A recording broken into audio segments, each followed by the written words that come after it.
ఓం శాంతి 14/1/2026 సాకార ఈశ్వరీయ మధుర మహావాక్యాలు. మధురమైన పిల్లలారా, ప్రతి అడుగు శ్రీమతానుసారం వేయండి. ఒక్క తండ్రి నుండి వింటూ ఉంటే మాయ దాడి చేయదు. ప్రశ్న: ఉన్నత పదవి ప్రాప్తి చేసుకునేందుకు ఆధారం ఏది? జవాబు: ఉన్నత పదవి ప్రాప్తి చేసుకోవాలి అంటే తండ్రి ఆదేశానుసారం నడుస్తూ ఉండండి. తండ్రి ఆదేశం లభిస్తూనే పిల్లలు దానిని అంగీకరించి పాటించాలి. ఇతర ఏ విషయము సంకల్పంలో కూడా రాకూడదు. ఉన్నత పదవిని ప్రాప్తి చేసుకోవాలంటే ఒకటి ఇది. 2, ఈ ఆత్మిక సేవలో లీనమైపోండి. మీకు ఇతరులు ఎవ్వరూ గుర్తు రాకూడదు. మీరు ప్రపంచానికి మరణించారు, మీకు ప్రపంచం మరణించింది. ఇలా ఉంటే ఉన్నత పదవి ప్రాప్తిస్తుంది. పాట: మిమ్ములను పొంది మేము. ఓం శాంతి. మధురాతి మధురమైన ఆత్మిక పిల్లలు పాట విన్నారు. అది భక్తి మార్గం వారు పాడిన పాట. ఈ సమయంలో తండ్రి దీని రహస్యాన్ని తెలుపుతూ ఉన్నారు. ఇప్పుడు మేము తండ్రి నుండి అనంతమైన వారసత్వం పొందుతున్నామని పిల్లలు కూడా అర్థం చేసుకున్నారు. ఆ రాజ్యాన్ని మన నుండి ఎవ్వరూ లాక్కోలేరు. భారతదేశ రాజ్యాన్ని అనేక మంది లాక్కున్నారు కదా. ముస్లింలు, ఇంగ్లీష్ వారు దోచుకున్నారు. వాస్తవానికి మొట్టమొదట అసురీ మతము ద్వారా రావణుడు లాక్కున్నాడు. లేదు అంటే ఆత్మ అభిమాని స్థితిలో స్వరాజ్యాన్ని నడిపిస్తూ దివ్య గుణాలతో ఎంత బాగా ఉండేవాళ్ళం సత్యుగం, త్రేతాయుగంలో. ద్వాపరయుగం నుండి మాయా రావణుడు లాక్కున్నాడు. దేహాభిమానానికి వశమై వికారాలతో పరవశమైపోయి ఉన్నాం. అది రావణుడు లాక్కోవడం అంటే. ఈ కోతుల చిత్రం ఏదైతే తయారు చేశారో, చెడు వినకు, చెడు చూడకు, hear no evil, see no evil, దీనికి కూడా ఏదైనా రహస్యం ఉంటుంది కదా. తండ్రి తెలిపిస్తూ ఉన్నారు. ఇప్పుడు ఒకవైపు తండ్రి ఎవరో తెలియని రావణుడి అసురీ సంప్రదాయానికి చెందినవారు, మరోవైపు అన్నీ తెలుసుకున్నటువంటి పిల్లలు మీరు ఉన్నారు. ఇంతకుముందు మీకు కూడా తెలియదు. ఈ బ్రహ్మ కూడా మొదట చాలా భక్తి చేశాడు. ఇది ఇతని అనేక జన్మల అంతిమ జన్మ అని తండ్రి వినిపిస్తూ ఉన్నారు. మొదట పవిత్రంగా ఉన్న ఇతడే ఇప్పుడు పతితం అయిపోయాడు. ఇతని గురించి నాకు తెలుసు. ఇప్పుడు మీరు ఇతరులెవ్వరి సలహా వినకండి. తండ్రి చెప్తున్నారు, నేను పిల్లలైన మీతో మాట్లాడతాను. అప్పుడప్పుడు మీ బంధుమిత్రులను మొదలైన వారిని తీసుకొస్తే వారితో కొద్దిగా మాట్లాడతాను. మొట్టమొదటి విషయం, పవిత్రమైనప్పుడే బుద్ధిలో ధారణ అవుతుంది. ఇక్కడ నియమాలు చాలా కఠినమైనవి. ఇంతకుముందు 7 రోజులు బట్టీలో ఉండాలి అని, ఇక్కడే ఉండాలి అని, ఇతరులెవరూ గుర్తుకు రాకూడదు అని, లెటర్స్ మొదలైనవి కూడా వ్రాయకూడదు అని చెప్పేవారు. ఎక్కడ ఉన్నా రోజంతా బట్టీలో ఉండాల్సి వచ్చేది. ఇప్పుడైతే మీరు బట్టీలో ఉండి మళ్ళీ బయటకు వెళ్తారు. కొంతమంది ఆశ్చర్యంగా వింటారు, వర్ణిస్తారు, ఓహో మాయ వచ్చింది అంటూ పారిపోతారు. ఇది చాలా గొప్ప గమ్యం. తండ్రి చెప్పేది అంగీకరించరు. మీరు వానప్రస్థులు అని తండ్రి చెప్తున్నారు. మీరెందుకు అనవసరంగా ఇందులో కూరుకొని పోయారు? మీరు ఈ ఆత్మిక సేవలో లీనం కండి. మీకు ఇతరులెవ్వరూ గుర్తుకు రాకూడదు. మీరు మరణిస్తే ప్రపంచం మరణిస్తుంది. అలా ఉన్నప్పుడే ఉన్నత పదవి లభించగలదు. మీది నరుడి నుండి నారాయణుడిగా అయ్యే పురుషార్థం. అడుగడుగునా తండ్రి ఆదేశం అనుసారంగా నడవాల్సి వస్తుంది. అయితే ఇందుకు కూడా ధైర్యం ఉండాలి. కేవలం నోటితో చెప్పడం కాదు, మోహము కూడా తక్కువైనదేమీ కాదు. నిర్మోహులుగా అవ్వాలి. నాకు ఒక్క శివబాబా తప్ప ఇతరులెవ్వరూ లేరు అని భావించాలి. మీరు బాబా శరణ్ తీసుకుంటారు. మీరు ఇప్పుడు విషమునివ్వరు. మీరు ఈశ్వరుడి వైపుకు వచ్చినప్పుడు మాయ కూడా మిమ్మలను వదిలిపెట్టదు, బాగా సతాయిస్తుంది. ఎలాగైతే వైద్యుడు ఈ మందుతో అంటే ఏదైతే మందు ఇస్తారో ఆ మందుతో జబ్బంతా బయటకు వస్తుంది, ఇంకా ఎక్కువవుతుంది, అది వెళ్ళిపోవడానికి గుర్తు, భయపడవద్దు అని చెప్తారు కదా. ఇది కూడా అలాగే. మాయ చాలా సతాయిస్తుంది, భయపడకండి. వానప్రస్థ అవస్థలో ఉండే వృద్ధులకు కూడా వికారి సంకల్పాలను తీసుకొస్తుంది. మోహము ఉత్పన్నమవుతుంది. ఇవన్నీ జరిగేవి అని బాబా ముందే తెలిపిస్తూ ఉన్నారు. బ్రతికి ఉన్నంత వరకు మాయతో ఈ మల్ల యుద్ధం జరుగుతూనే ఉంటుంది. మాయ కూడా పహిల్వాన్‌గా అయి మిమ్మల్ని వదిలిపెట్టదు. ఇది డ్రామాలో నిర్ణయించబడింది. వికల్పాలు చేయించవద్దు అని నేను మాయకు చెప్పను. చాలామంది బాబా నాపై దయ చూపండి, కృప చూపండి అని లెటర్ రాస్తారు. నేను ఎవ్వరిపైన కృప చూపించను. ఇక్కడ మీరు శ్రీమతమును అనుసరించాలి.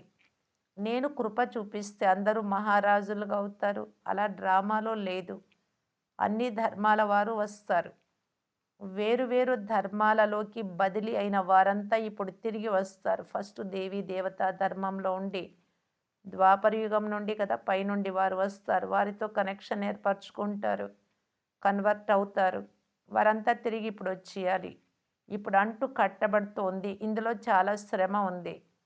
క్రొత్త వారికి కేవలం తండ్రిని స్మృతి చేయమని చెప్పండి. శివ భగవాను వాచ్ అని చెప్పండి.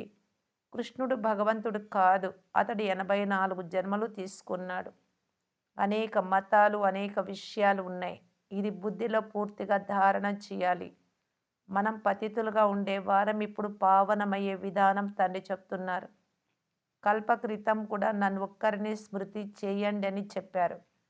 స్వయాన్ని ఆత్మగా భావించి దేహ ధర్మాలన్నీ వదలి బ్రతికి ఉండే మరణించాలి. తండ్రినైనా నన్ను ఒక్కరిని మాత్రమే స్మృతి చెయ్యాలి. నేను అందరికీ సద్గతినివ్వటానికి వచ్చాను. అందరికంటే శ్రేష్టంగా అయ్యేవారు భారతీయులే. వారే మళ్ళీ 84 జన్మలు తీసుకొని క్రిందకు దిగజారుతారు. భారత్వాసులైన మీరే ఈ దేవీ దేవతలను పూజిస్తారు అని చెప్పండి. ఈ లక్ష్మీనారాయణులెవరు? వీరు స్వర్గానికి అధిపతులుగా ఉండేవారు కదా! ఇప్పుడు ఎక్కడున్నారు? 84 జన్మలు ఎవరు తీసుకుంటారు? సత్యుగంలో అయితే వీరే దేవీ దేవతలుగా ఉండేవారు. ఇప్పుడు ఈ మహాభారత యుద్ధం ద్వారా అందరూ వినాశనం అవ్వాలి. ఇప్పుడు అందరూ పతిత తమో ప్రధానమై ఉన్నారు. నేను కూడా బ్రహ్మ యొక్క అనేక జన్మల అంతిమంలోనే వచ్చి ప్రవేశిస్తాను. ఇతడు మంచి భక్తుడు, నారాయణుడిని పూజించేవారు. ఇతనిలోనే ప్రవేశించి మళ్ళీ ఇతడిని నారాయణుడిగా తయారు చేస్తాను. ఇప్పుడు మీరు కూడా పురుషార్థం చేయాలి. ఇప్పుడు ఈ దైవీ రాజధాని స్థాపన అవుతుంది. మాల తయారవుతుంది కదా! పైన నిరాకార పుష్పం ఉంది. తర్వాత యుగల్ మేరు పూస ఉంది. శివబాబా క్రింద అతి సమీపంగా జగత్పిత బ్రహ్మ జంటగా ఇటువైపు ఒక పూస, అటువైపు ఒక పూస అంటే బ్రహ్మబాబా మమ్మాకు గుర్తు. ఇప్పుడు మీరు ఈ పురుషార్థం ద్వారా విష్ణుపురానికి యజమానులుగా అవుతారు. ప్రజలు కూడా మా భారతదేశము అని అంటారు కదా! అలా మీరు కూడా మేము విశ్వానికి అధికారులమని భావిస్తారు. రాజ్యపాలన మీరే చేస్తారు. అప్పుడు ఏ ఇతర ధర్మము ఉండదు. మేము రాజ్యపాలన చేస్తాము. అప్పుడు ఇంకా ఏ ధర్మం ఉండదు. అది మా రాజ్యము అని ఇప్పుడు అనలేరు. ఇంకా ఏ రాజ్యం ఉండదు. ఇక్కడ చాలా రాజ్యాలు ఉన్నాయి కనుక ఇది మాది, అది మీది ఇలాంటి మాటలొస్తాయి. అక్కడ ఇటువంటి మాటలే ఉండవు. కనుక పిల్లలు ఇతర అన్ని విషయాలు వదిలేసి నన్ను ఒక్కరినే స్మృతి చేస్తే మీ వికర్మలన్నీ వినాశనం అవుతాయి అని తండ్రి చెప్తున్నారు. ఎవరో ఒకరు మీ ముందు కూర్చొని యోగం చేయించాలి, దృష్టి ఇవ్వాలి అని అనుకోకండి. నడుస్తూ, తిరుగుతూ కూడా స్మృతి చేయమని తండ్రి చెప్తున్నారు. మొత్తం రోజంతటిలో ఎంత సమయం స్మృతి చేశాను అని చార్ట్ పెట్టండి. అమృత వేళలో కూర్చొని ఎంత సమయము తండ్రితో మాట్లాడాను. ఈరోజు బాబా స్మృతిలో కూర్చున్నానా? ఇలా మిమ్మలను మీరు ప్రశ్నించుకుంటూ శ్రమ చేయాలి. ఇంత గొప్ప పదవి లభిస్తుంది అంటే శ్రమ పడాలి కదా! 21 జన్మలకు. జ్ఞానమైతే మీ బుద్ధిలో ఉంది. ఇతరులకు కూడా అర్థం చేయించాలి. కామ మహాశత్రువు అని ఎవ్వరి బుద్ధికి తోచదు. 2, 4 సంవత్సరాలు ఇక్కడ ఉన్న తర్వాత జ్ఞానంలో మాయతో జోరుగా చెంప దెబ్బతిని క్రింద పడిపోతారు. బాబా మేము ముఖం నల్లగా చేసుకున్నాము అని వ్రాస్తారు. అలా ముఖాన్ని నల్లగా చేసుకున్నవారు అంటే కామ వికారానికి వశమైన వారు 12 మాసాలు, ఒక సంవత్సరం ఇక్కడికి మధుబన్‌కు రానవసరం లేదు అని మీరు తెలిపిస్తారు. ఎందుకంటే మీరు తండ్రితో ప్రతిజ్ఞ చేసి మళ్ళీ వికారాలకు వశమయ్యారు కనుక నా వద్దకి ఎప్పుడూ రావద్దు అని చెప్పబడుతుంది. గమ్యం చాలా గొప్పది. పతితుల నుండి పావనంగా చేసేందుకు తండ్రి వచ్చారు. చాలామంది పిల్లలు వివాహం చేసుకొని పవిత్రంగా ఉంటారు. ఎవరైనా కన్యలను కొట్టి బాధిస్తూ ఉంటే వారిని రక్షించడానికి గాంధర్వ వివాహం చేసుకొని పవిత్రంగా ఉంటారు. ఆ కాలంలో భయపడేవాళ్ళు కదా స్త్రీలు. వారిలో కూడా కొంతమందిని మాయ ముక్కుతో పట్టుకుంటుంది. ఓడిపోతారు. చాలామంది స్త్రీలు కూడా ఓడిపోతారు. అటువంటి స్త్రీలను శూర్పణఖలు అంటారు. ఈ పేర్లన్నీ కూడా ఈ సమయంలోనివే. వికారులను ఎవ్వరిని బాబా ఇక్కడ కూర్చొని కూడా కూర్చొనివ్వరు. అడుగడుగునా తండ్రి నుండి సలహా తీసుకోవాల్సి వస్తుంది. సమర్పణ అయితే ట్రస్టీలుగా అవ్వండి అని తండ్రి చెప్తారు. సలహాను అనుసరిస్తూ ఉండండి. మీ లెక్కాచారం అంతా తెలిపిస్తూ ఉంటే అప్పుడు తండ్రి సలహా ఇస్తారు. ఇవన్నీ చాలా అర్థం చేసుకునే విషయాలు. మీరు భోగు సమర్పించినా నేను తినను. నేను అందరికి ఇచ్చే దాతను. అచ్చా! నన్ను స్మృతి చేస్తే మీరు పావనంగా అవుతారు. యాత్రల ద్వారా మీరు పావనంగా అవుతారు అని ఇంకెవ్వరు ఎప్పుడు చెప్పరు. మనుష్యులు యాత్రలకు వెళ్ళినప్పుడు ఆ సమయంలో వారు పావనంగా ఉంటారు. ఈ రోజుల్లో అయితే అక్కడ కూడా అపవిత్రత, అశుద్ధత ఉంటుంది. పావనంగా ఉండడం లేదు. ఈ ఆత్మిక యాత్ర గురించి ఎవ్వరికీ తెలియదు. మీకైతే ఇప్పుడు తండ్రి అర్థం చేయించారు. ఈ స్మృతి యాత్ర సత్యమైనది. ఆ యాత్రలో తిరిగేందుకు వెళ్తారు. అయినా ఎలా ఉండేవారు అలాగే ఉండిపోతారు. భ్రమణం చేస్తూనే ఉంటారు. ఎలాగైతే వాస్కోడి గామా సృష్టి చక్రం చుట్టి వచ్చాడో అలా ఇక్కడ తిరుగుతూ ఉంటారు. 4 దిక్కులా ప్రదక్షిణ చేసిన ప్రతి క్షణము దూరంగా ఉండిపోయాము అనే పాట కూడా ఉంది కదా! భక్తి మార్గంలో అయితే వారితో ఎవ్వరూ కలవలేరు భగవంతుడితో. భగవంతుడు ఎవరికీ లభించలేదు. భగవంతుడి నుండి దూరంగానే ఉన్నారు. భ్రమణం చేసి ఇంటికి వచ్చి మళ్ళీ పంచవికారాలలో చిక్కుకుంటారు. ఆ యాత్రలన్నీ అసత్యమైనవి. ఇది పురుషోత్తమ యుగము అని తండ్రి వచ్చారు అని ఇప్పుడు పిల్లలైన మీకు తెలుసు. తండ్రి వచ్చేసారు అని ఒకనాడు అందరికీ తెలిసిపోతుంది. భగవంతుడు ఆఖరికి లభిస్తాడు. కానీ ఎలా? ఇదైతే ఎవ్వరికీ తెలియదు. మేము శ్రీమతం అనుసారంగా భారతదేశాన్ని మళ్ళీ స్వర్గంగా తయారు చేస్తున్నాము అని మధురాతి మధురమైన పిల్లలకైతే తెలుసు. మీరు భారతదేశం పేరే తీసుకుంటారు. ఆ సమయంలో వేరే ధర్మం ఏది ఉండదు. మొత్తం విశ్వం అంతా పావనంగా అవుతుంది. ఇప్పుడైతే అనేక ధర్మాలు ఉన్నాయి. తండ్రి వచ్చి మీకు మొత్తం కల్పవృక్ష జ్ఞానమంతా వినిపిస్తారు. మీరు ఒకప్పుడు దేవతలుగా ఉండేవారు. మళ్ళీ మీరే క్షత్రియులు, త్రేతాయుగంలో, ద్వాపరంలో వైశ్యులు, కలియుగంలో శూద్రులుగా అయ్యారు అని మీకు స్మృతినిప్పిస్తారు. మీరే ఇప్పుడు బ్రాహ్మణులుగా అయ్యారు అని ఈ హంసో అర్థాన్ని, హంసో సోహం అంటే మన వర్ణాలను గురించి ఇప్పుడు చెప్పారు బాబా. దేవతలు, క్షత్రియులు, వైశ్యులు, శూద్రులు ఇలాగా. దీని అర్థం ఎంత సులభంగా తండ్రి అర్థం చేయిస్తారు. ఓం అనగా నేను ఆత్మను, తర్వాత ఆత్మలైన మనము ఇలా చక్రంలో తిరుగుతాము. వారు ఆత్మయే పరమాత్మ, ఆత్మలైన మనమే పరమాత్మ అనేస్తారు. హంసో యొక్క యథార్థమైన అర్థం తెలిపిన వారు ఒక్కరు కూడా లేరు కనుక తండ్రి చెప్తారు. ఈ మంత్రం ఏదైతే ఉందో దానిని ప్రతి క్షణము స్మృతి చెయ్యాలి. చక్రం బుద్ధిలో లేకపోతే మీరు ఎలా జన్మలు తీసుకుంటూ వచ్చారు అని. చక్రవర్తి రాజులుగా ఎలా అవుతారు? ఇప్పుడు ఆత్మలైన మీరు బ్రాహ్మణులు మళ్ళీ హంసో దేవతలుగా అవుతారు. ఇది ఎవరినైనా వెళ్ళి అడగండి, ఎవరు చెప్పలేరు. వారికైతే 84 జన్మల అర్థం కూడా తెలియదు. భారతదేశ ఉత్థానము మరియు పతనం మహిమ చేయబడ్డాయి. ఇది సరి అయినదే. సతో ప్రధానము, సతో రజో తమో, సూర్యవంశీ, చంద్రవంశీ, వైశ్యవంశీ. ఇప్పుడు పిల్లలైన మీకు అన్నీ అర్థమయ్యాయి. బీజ రూపుడైన తండ్రిని జ్ఞాన సాగరుడని అంటారు. వారైతే ఈ చక్రంలోకి రారు. జీవాత్మలైన మనం పరమాత్మ అయిపోతాము అని కాదు. తండ్రి తమ సమానంగా నాలెడ్జ్‌ఫుల్‌గా తయారు చేస్తారు. ఈ విషయాలను చాలా బాగా అర్థం చేసుకోవాలి. అప్పుడే బుద్ధిలో చక్రం తిరగగలదు. దీనిని స్వదర్శన చక్రం అని పేరు పెట్టారు. మనం ఎలా 84 జన్మల చక్రంలోకి వస్తాము. మీరు బుద్ధితో అర్థం చేసుకోగలరు. ఇందులో అన్నీ వచ్చేస్తాయి. సమయం కూడా వచ్చేస్తుంది. వర్ణం కూడా వస్తుంది. వంశావళి కూడా వస్తుంది. ఇప్పుడు పిల్లలైన మీ బుద్ధిలో ఈ జ్ఞానమంతా ఉండాలి. జ్ఞానం ద్వారానే ఉన్నత పదవి లభిస్తుంది. జ్ఞానం అంటే ఇతరులకు కూడా ఇస్తారు. ఇక్కడ మీతో ఎటువంటి పేపరు మొదలైనవేవి నింపించరు ఫారమ్స్.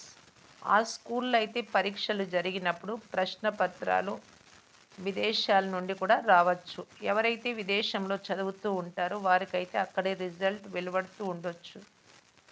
వారిలో కూడా ఎవరైనా గొప్ప ఎడ్యుకేషన్ అథారిటీ ఉంటే పేపర్లు దిద్దుతూ ఉండొచ్చు. మీ పేపర్లు ఎవరు పరిశీలిస్తారు? స్వయంగా మీరే పరిశీలించుకుంటారు. స్వయాన్ని ఎలా కావాలి అనుకుంటే అలా తయారు చేసుకోవచ్చు. పురుషార్థంతో ఏ పదవి కావాలి అనుకుంటే ఆ పదవి తండ్రి నుండి తీసుకోండి. ప్రదర్శిని మొదలైన వాటిలో కూడా ఏమవుతారు? దేవత అవుతారా? లాయర్ అవుతారా? ఏమవుతారు అని అడుగుతారు కదా! ఎంతగా తండ్రిని స్మృతి చేస్తారో ఒకటి. 2 ఎంత సేవ చేస్తారో అంత ఫలితం లభిస్తుంది. ఎవరైతే తండ్రిని బాగా స్మృతి చేస్తారో వారు మేము సేవ కూడా చెయ్యాలి అని అర్థం చేసుకుంటారు. ప్రజలను తయారు చేసుకోవాలి కదా! రాజధాని స్థాపన అవుతూ ఉంది. మరి అందులో అందరి అవసరము ఉంటుంది. మీకు అక్కడ సలహా అవసరం ఉండదు. బాబా వద్దకు సలహా తీసుకునేందుకు వస్తారు. స్థూల విషయాలను గురించి సలహా తీసుకుంటారు. మా పైసలు ఏం చేయాలి? వ్యాపారం ఎలా చేయాలి? ఈ ప్రాపంచిక విషయాలను తండ్రి వద్దకు తీసుకురావద్దు అని చెప్తున్నారు తండ్రి. అవును మరి. ఎక్కడ మనసు చిన్నబుచ్చుకొని వెళ్ళిపోతారో అలా వెళ్ళిపోరాదు అని ఓదార్చడానికి ఎంతో కొంత చెప్పాల్సి పడుతుంది. అయితే ఇది తండ్రి పని కాదు.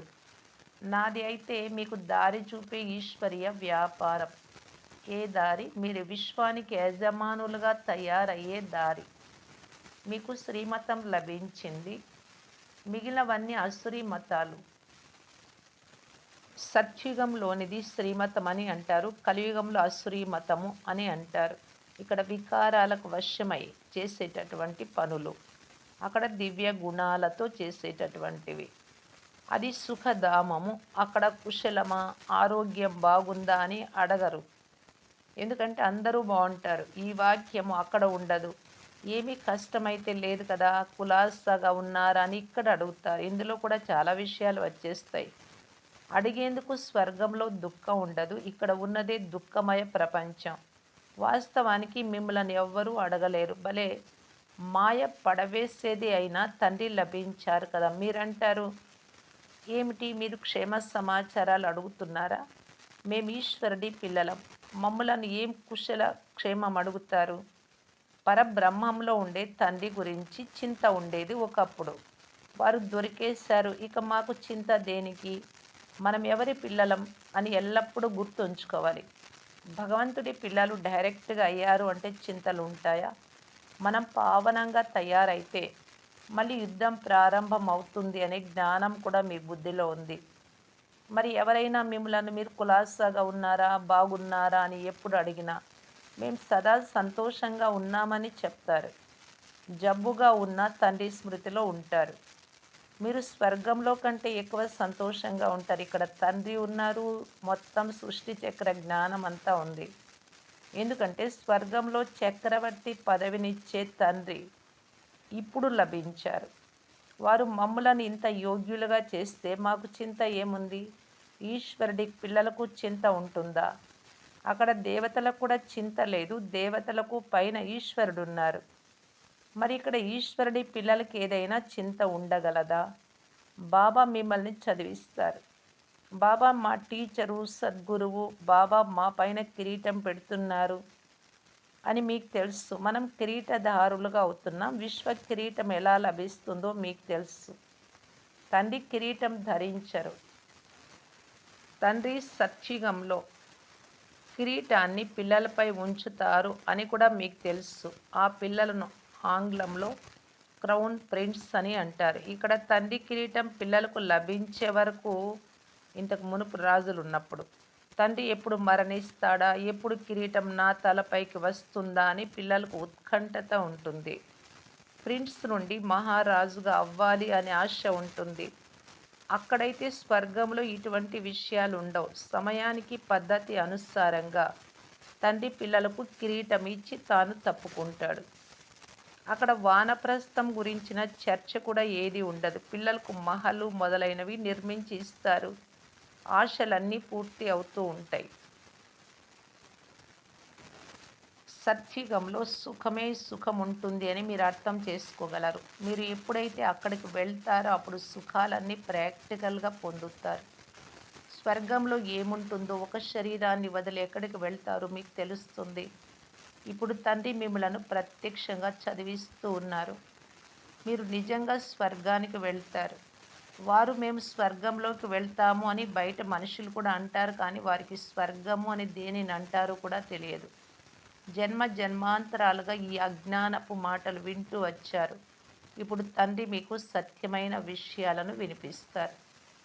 అచ్చా, మధురాతి మధురమైన అపురూపమైన పిల్లలకు మాతా పిత బాప్ దాదాల ప్రియ స్మృతులు మరియు గుడ్ మార్నింగ్. ఆత్మిక పిల్లలకు ఆత్మిక తండ్రి నమస్తే. ధారణ కొరకు ముఖ్య సారము. ఫస్ట్ పాయింట్, సదా కుశలంగా సంతోషంగా ఉండేందుకు తండ్రి స్మృతిలో ఉండాలి. చదువు ద్వారా తమపై తాము రాచరిక కిరీటాన్ని ధరించాలి. సెకండ్ పాయింట్, శ్రీమతమును అనుసరించి భారతదేశాన్ని స్వర్గంగా తయారు చేయు సేవ చేయాలి. సదా శ్రీమతానికి గౌరవం ఇవ్వాలి, వినాలి, పాటించాలి. వరదానము, శ్రేష్ఠ భాగ్యం యొక్క స్మృతి ద్వారా తమ సమర్థ స్వరూపంలో ఉండే సూర్యవంశీ పదవికి అధికారీ భవ. ఎవరైతే తమ శ్రేష్ఠ పదవిని స్మృతిలో ఉంచుకుంటారో వారు సమర్థ స్వరూపంలో ఉంటారు. వారికి సదా తమ అనాది అసలైన స్వరూపం ఆత్మస్మృతిలో ఉంటుంది. ఎప్పుడు నకిలీ ముఖాన్ని ధారణ చెయ్యరు.